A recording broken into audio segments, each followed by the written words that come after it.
La TVT au cœur de l'information.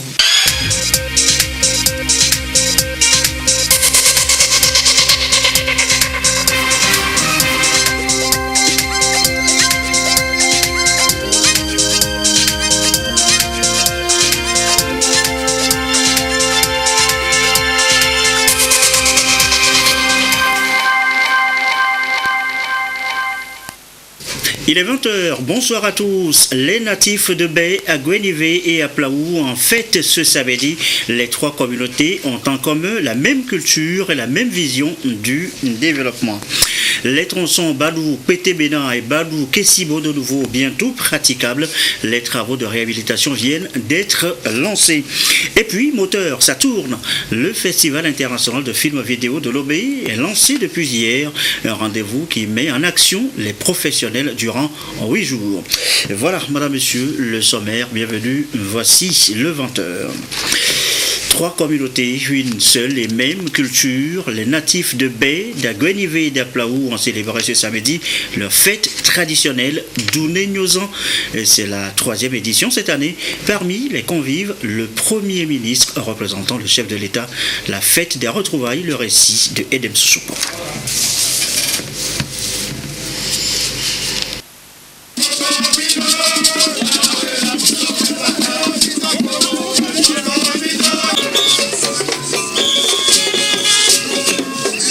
Jour de fête pour les communautés Baie, à Flaou et à Guenivé.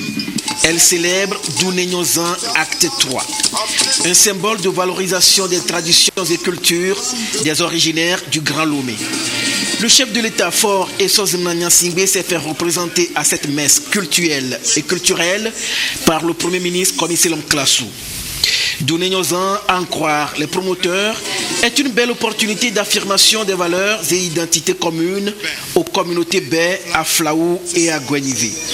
Elle repose essentiellement sur le partage, l'entraide, l'hospitalité et la solidarité. Elles se sentent interpellées par le processus de développement et retiennent comme thème de cette édition les communautés à Guenivé, à Flaou et Baie face aux défis du développement local. Nous voulons célébrer cette fête dans l'actualité togolaise. Il y a eu quelques moments, nous avons fait les élections locales où le pouvoir est donné aux populations de pouvoir se gérer elles-mêmes. Et donc c'est dans ce cadre que nous avons inscrit notre fête pour que tous les natifs d'Aplaou, Baie et puis à Guenivé sachent qu'aujourd'hui c'est fini. On ne doit plus attendre personne.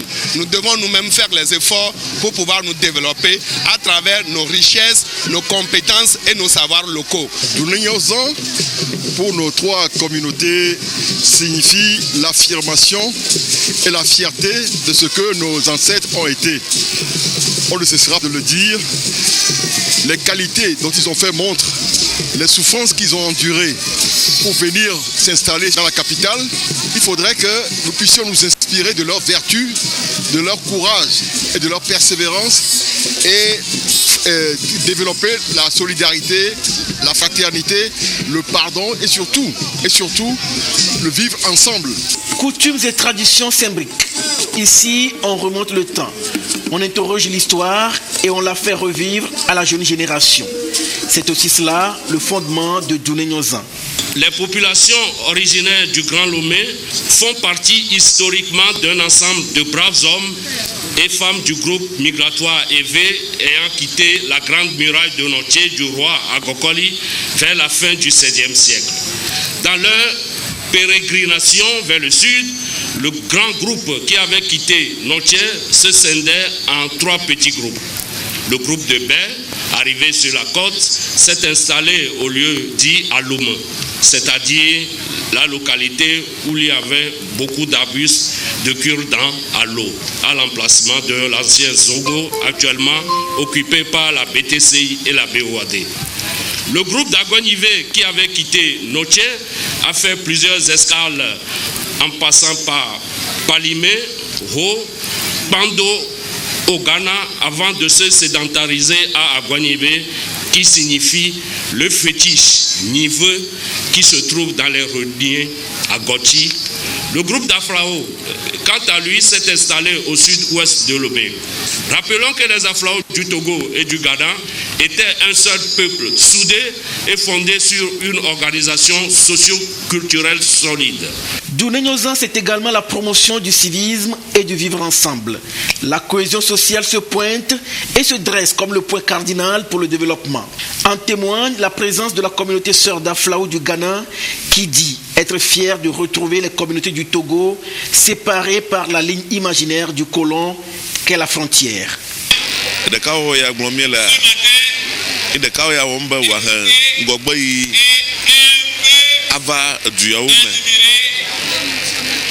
Dounegnozan est un cadre d'union qui doit aider au développement des communautés Bé, à Flaou et à Gwenyvé. Nous les soutenons fortement dans cette initiative qui permet de savoir d'où nous venons. Notre hospitalité légendaire doit être de mise. Tous ceux qui vivent sur nos terres sont nos frères.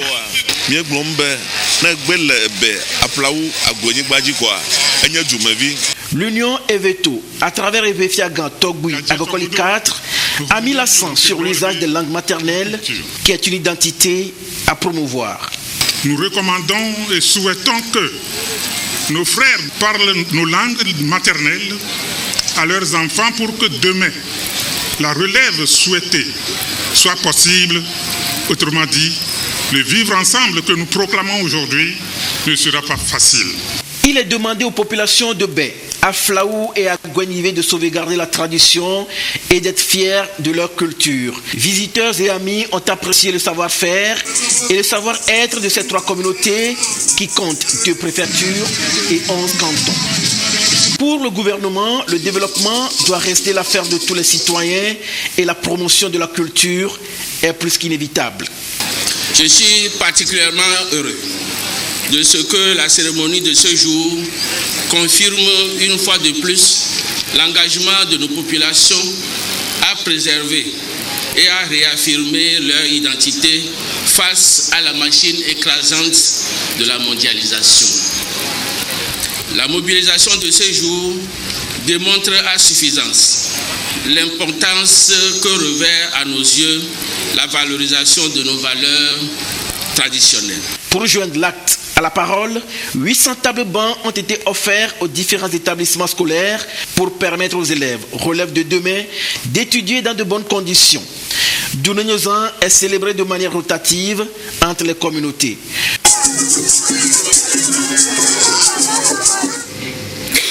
Et voilà donc pour la 3e édition de la fête Dounegnozan. Première édition en revanche pour le forum Leadership Africa Summit.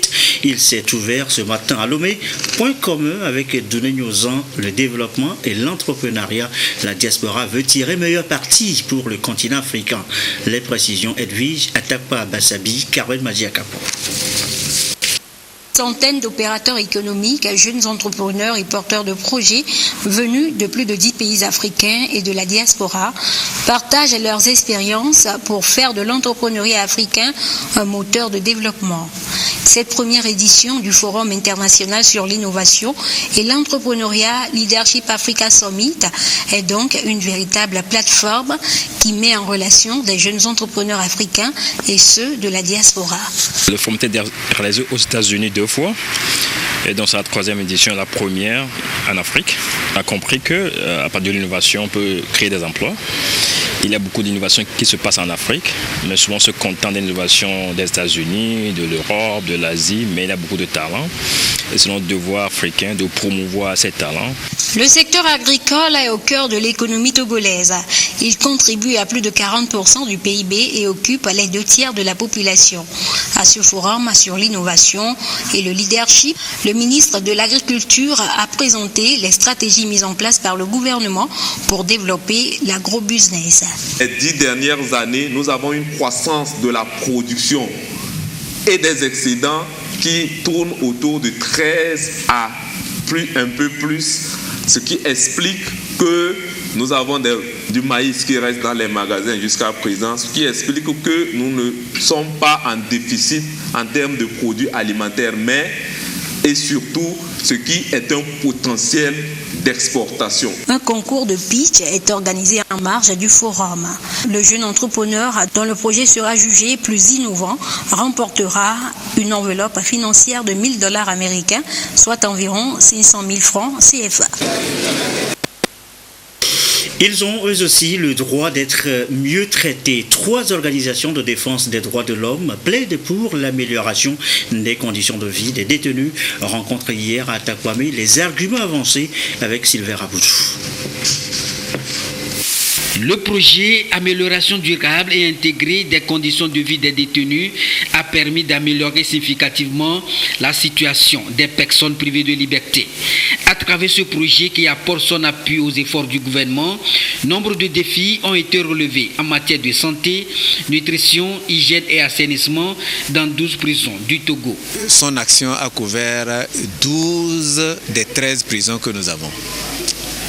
Et ce programme consistait en l'amélioration des conditions de détention, à savoir l'assainissement, à savoir la nutrition, l'alimentation, l'hygiène, la réinsertion.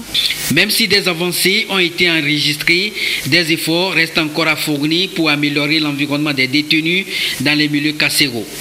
Ce qui sous-tend cette plateforme d'échange du consortium de 3 organisations dont le COPAPTO, acteur pilote de la rencontre, pour mener des réflexions ensemble avec les acteurs impliqués en vue de définir d'autres plans d'action et asseoir une base solide devant permettre aux détenus de jouir de leurs droits.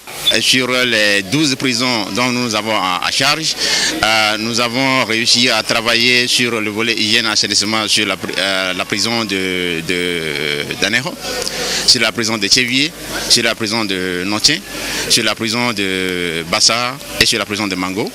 Mais bien entendu, ça voudra dire qu'il reste encore d'autres prisons qui doivent avoir des travaux, subir des travaux de réhabilitation au plan sanitaire pour que les détenus puissent quand même vivre dans des conditions idoines et salubres. Donc il est question de voir comment on peut mobiliser des ressources complémentaires pour que les acquis de ce projet ne tombent pas. C'est donc un plaidoyer pour l'inclusion de la problématique des détenus dans les priorités de développement local. Ceci dans la perspective d'assurer la pérennité du projet et surtout de garantir les actions déjà engagées.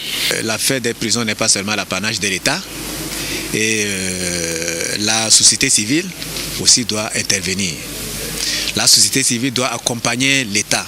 C'est pourquoi le projet PADIC VIDE a pris l'initiative de faire un plaidoyer auprès des communes du Togo pour que les partenaires puissent venir en appui à ce que déjà fait l'État par rapport à la prise en charge des prisons.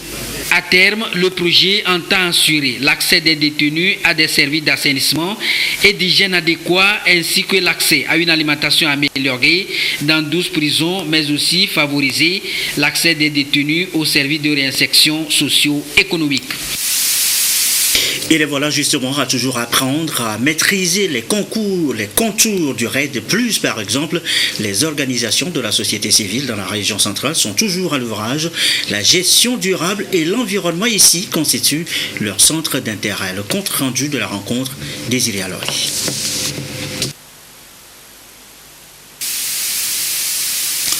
La couverture végétale est un élément fondamental de protection environnementale. Le Togo, dans un vaste programme, travaille à relever le défi. Les organisations de la société civile ont à leur niveau un rôle à jouer dans le processus RAID+, la gestion participative des ressources forestières. Les OSC, une cible donc de ED, ADCF et autres au travers du projet de renforcement de la participation de la société civile et des communautés locales dans la gestion durable de l'environnement et dans la mise en œuvre de la stratégie RAID+ au Togo, stratégie concertée pour une meilleure adaptation au changement climatique. Au niveau de l'élaboration de la stratégie nationale RAID+, engagée par le Togo depuis 2014, c'est les OSC qui ont été les acteurs, n'est-ce pas, à qui on a demandé, parce qu'elles interviennent du côté des populations, c'est elles qui connaissent un peu, disons, les affres que vivent les communautés en matière de changement climatique, et que c'est elles qui peuvent parler aussi au nom de ces populations. Donc leur rôle c'est quoi? C'est d'apporter des stratégies, n'est-ce pas, d'adaptation à ce phénomène de changement climatique, des stratégies locales en matière de mitigation, lorsque nous parlons du reboisement, de la protection durable de l'environnement, de l'agriculture durable. Donc c'est eux qui accompagnent les communautés locales à la base. Donc leur rôle c'est ça, c'est de continuer dans ce domaine pour qu'à la fin nous ne vivons pas beaucoup les affres de ces changements climatiques que nous vivons actuellement. Il est question en définitive de mutualiser des connaissances dans la préservation des forêts existantes et la restauration des paysages dégradés. Un projet mis en œuvre avec le soutien de PACJA, Pan-African Climate Justice Alliance. Démarrage des projets santé et éducation de l'AIESEC. L'organisation internationale a donné le coup d'envoi hier, vendredi, à l'université de Lomé. Elle compte s'appuyer sur les jeunes pour l'atteinte des ODD, le délai 2030. Sandra Diaby.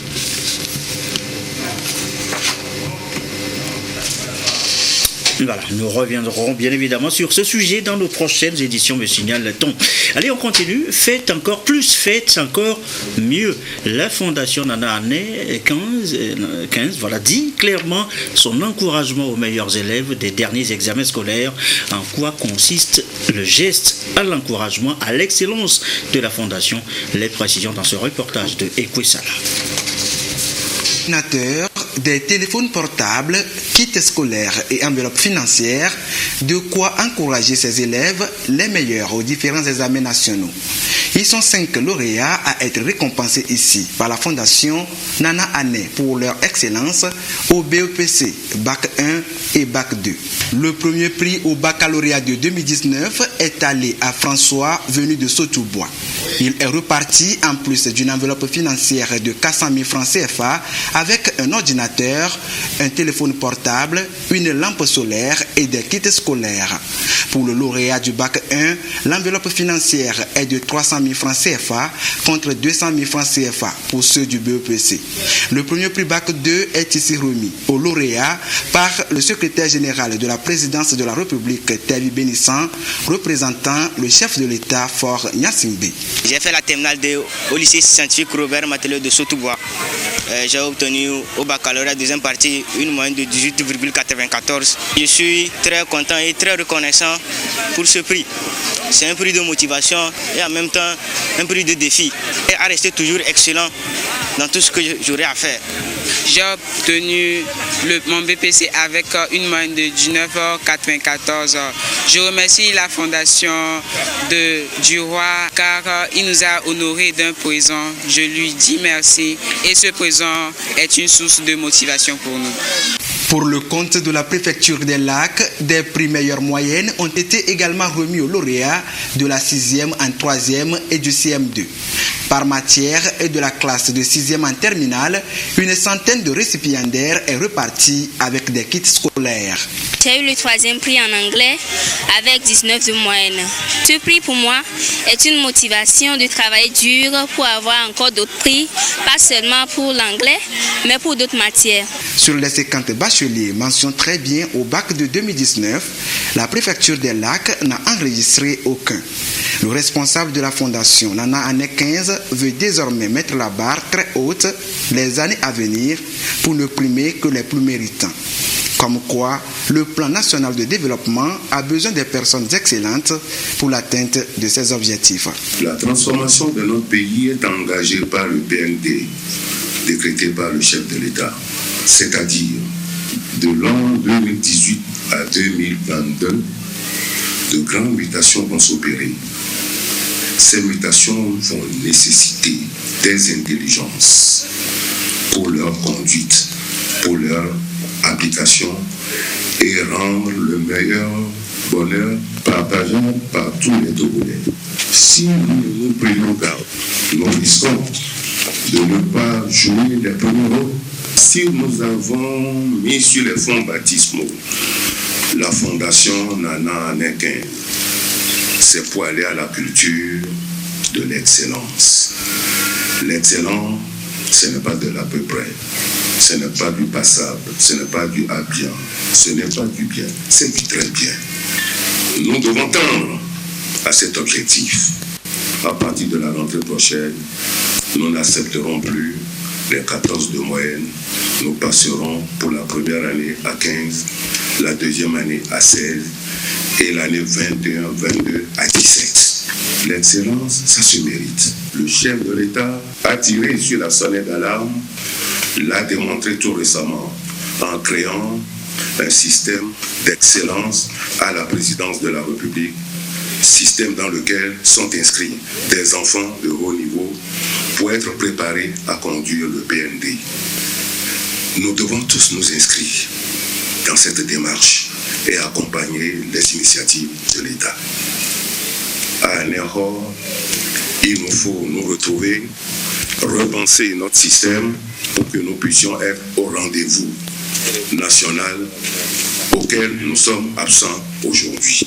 Les meilleurs établissements scolaires également primés. Des distinctions honorifiques ont été décernées à certaines personnalités en guise de récompense pour le service rendu à la Fondation. Elles sont faites membres d'honneur de la Fondation Nana Année 15.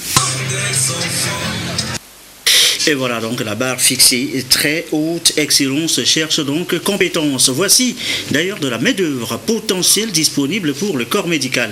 173 auxiliaires médicaux en fin de formation ont reçu leur sésame. Direction l'enceinte de l'ENAM à Lomé pour cette consécration. Le récit Komo Boyote. Ils sont des auxiliaires d'État en pharmacie, des infirmiers, des kinésithérapeutes, des assistants d'hygiène, entre autres. Tous des auxiliaires médicaux de la promotion 2016-2019 en fin de formation. Ils vont pouvoir alors renforcer le corps médical togolais pour des soins de santé de qualité au service des populations. Ils ont officiellement reçu leur quitus. J'exhorte tous mes promotionnels à faire un bon travail sur le terrain parce que c'est ça seul le travail bien fait qui pourra nous faire remarquer au milieu de tant d'autres. Je remercie le bon Dieu pour cette journée qu'il nous a accordée. Je remercie l'École nationale des auxiliaires médicaux, tous les moniteurs ainsi que nos parents. Tout ceci à l'actif d'un corps enseignant, engagé et déterminé à mettre à la disposition des services de santé des ressources humaines compétentes. Au total, 173 lauréats sont retenus pour cette promotion. À l'occasion, des prix d'excellence ont été décernés aux étudiants les plus méritants.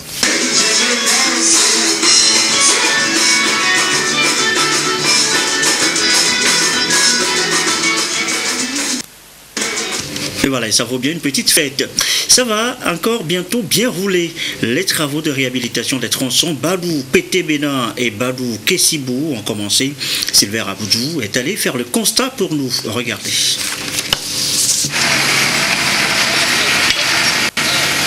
C'est parti pour 4 mois de travaux, de dégagement de fossés et bien d'autres activités connexes pour la réhabilitation de cette piste rurale.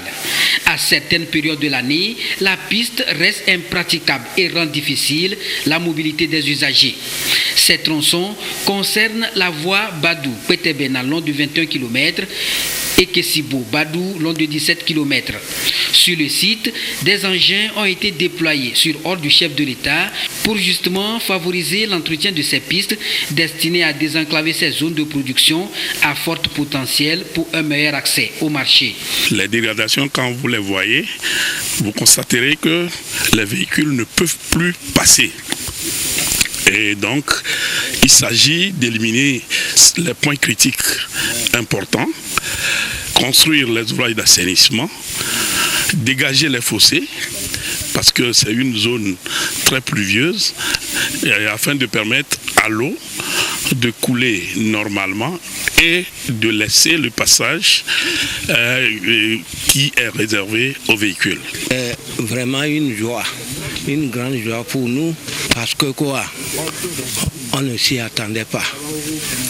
Et que par cette opportunité, je tiens sincèrement à remercier le chef de l'État pour avoir attendu nos nos voies. Selon la politique du gouvernement, ces pistes rurales représentent une grande partie du réseau routier et jouent un rôle important sur le plan économique et social. Elles permettent également aux populations rurales d'écouler facilement leurs produits, mais aussi les rapprochent des structures socio-économiques de base, notamment des centres de santé. Ça nous permet aujourd'hui de pouvoir transporter nos produits de rente, nos produits vivriers vers la grande ville Badou pour Lomé. Nous demandons toujours à cette population de faire confiance au chef de l'État parce que le chef de l'État est dans son rôle, le rôle de développement. Le développement qui passe par la population à la base, les producteurs. Et vous-même, vous voyez comment la population qui passe vers la grande ville de Badou est très contente. Donc nous sommes toujours avec le chef de l'État. Les travaux consistent essentiellement à la réparation et au renforcement de l'ouvrage, l'assainissement et les traitements des pistes pour assurer leur praticabilité et leur franchissement à certaines périodes, comme en saison pluvieuse. Et un bâtiment pour les services d'état civil, une salle polyvalente, la commune COSA 1 va être aussi bientôt équipée en infrastructure. En attendant, on fait d'abord les études. Nestor Mochou. La mairie de la commune COSA 1 aura bientôt un nouveau visage. Cette mairie sera dotée d'un bâtiment pour les services d'état civil et d'une salle polyvalente pour des réunions et pour les célébrations des mariages par exemple. Les travaux de construction de ces infrastructures seront financés à 85% par la GIZ à travers le PAD, projet d'appui à la décentralisation phase 2. Ce sont les travaux d'étude de la réalisation des ouvrages qui sont ainsi lancés, couplés de la présentation des cabinets adjudicataires. La GTU Togo, en tant que maître d'ouvrage délégué, a procédé à un appel d'offres international qui donc a permis de recruter un groupement de cabinets pour réaliser les études architecturales, d'études techniques et d'impact socio-environnemental pour donc la réalisation de ce projet. Et donc aujourd'hui nous sommes là pour présenter ce cabinet avec toute l'équipe technique qui est en charge de cette étude pour que les acteurs locaux et les autorités locales puissent vraiment connaître leurs interlocuteurs et déjà savoir les prochaines étapes pour la CAP d'UV. C'est un programme qui se veut participatif à la base et les acteurs concernés auront à donner leur avis, auront à juger quand même de ce qui est proposé pour que tous ensemble, ce qui sera définitivement arrêté, soit ou bien reçoivent l'assentiment des communautés à la base. Les autorités de la mairie de la commune COSA 1 mesurent la portée de cet accompagnement. Elles sont reconnaissantes à leurs partenaires sur ce projet. Lorsqu'on regarde un peu ce que nous avons comme bureau, c'est trop serré et que c'est insuffisant. Et je pense qu'avec ce bâtiment de l'état civil, ça va permettre à tous ceux-là qui veulent avoir les services de base de venir à la mairie et de bien être servis. La salle polyvalente, elle va servir pour beaucoup de rencontres. Ceci va aussi permettre d'avoir des ressources. Je tiens à remercier très sincèrement la coopération germano-togolaise qui nous accompagne dans ces projets de développement dans la commune de Kara. Dans sa première phase, le projet d'appui à la décentralisation avait retenu 3 villes, à savoir Sokodé, Kpalimé et Tchévié. Pour cette deuxième phase du PAD, ce sont les villes de Dapaon, Kara, Sotoubois, Atapamé et Anéhor qui sont bénéficiaires. Dans le reste de l'actualité de la littérature d'abord, blessé dans son corps à vie, sa blessure est devenue fécondité pour la guérison des âmes traumatisées dans le monde. Michael Lapsley, par son œuvre signée Guérir du passé, veut amener les Togolais à la culture du pardon, à la tolérance pour mieux vivre ensemble. L'ouvrage est désormais disponible. Karine Orlando pour les précisions. Remède pour guérir les mémoires, un livre de 412 pages écrit par Michael Lapsley, enfant disponible au Togo. Le prêtre anglican d'origine néo-zélandaise explique ici les raisons qui l'ont amené à sortir cet ouvrage destiné à désintoxifier les mémoires et vomir le poison contenu dans les cœurs des personnes ayant vécu des traumatismes.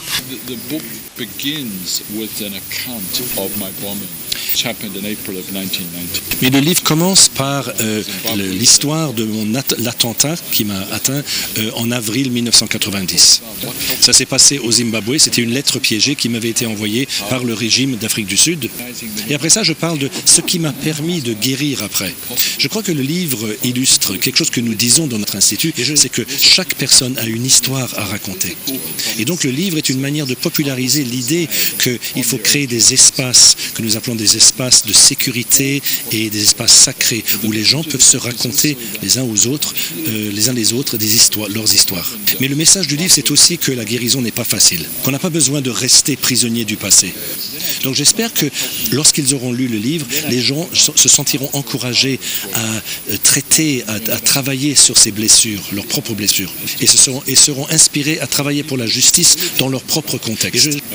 Et de reconnaître que, quelles que soient vos blessures, quelle que soit la gravité de vos blessures, il est possible de vivre sa vie pleinement. J'espère aussi que des personnes qui sont handicapées se sentiront inspirées. Et aussi les personnes dont la blessure n'est pas visible, mais se trouve à l'intérieur, que ces personnes seront inspirées à vivre pleinement aussi. Et tous ceux qui sont présents à cette cérémonie de dédicace ont cerné la portée de l'ouvrage qui, au-delà des guérisons spirituelles, restaure l'homme. Fort de son expérience personnelle, Michel Lapsley anime à travers le monde des sessions de guérison des souvenirs auprès de détenus, de réfugiés ou de malades du sida. Et puis je vous l'annoncer en titre, le Festival international de films vidéo à Lomé, à vos courts et longs métrages. Ce festival est en action depuis hier. Un rendez-vous des professionnels du cinéma, ça va durer 8 jours. Nous reviendrons en images sur le sujet dans nos prochaines éditions. Ce communiqué du ministre de la Santé et de l'Hygiène publique. Avant de refermer cette édition, le ministre de la Santé et de l'Hygiène publique porte à la connaissance de la population et des usagers des services de santé que son cabinet a déménagé dans les nouveaux locaux du centre administratif des services. Outre le cabinet, le secrétariat général, la direction générale, la direction des affaires financières, la direction des ressources humaines et la direction des infrastructures et équipements ont également déménagé dans le dit centre. Le centre administratif des services se trouve sur l'avenue de la Nouvelle Présidence venant du carrefour GTA derrière l'immeuble Togocom.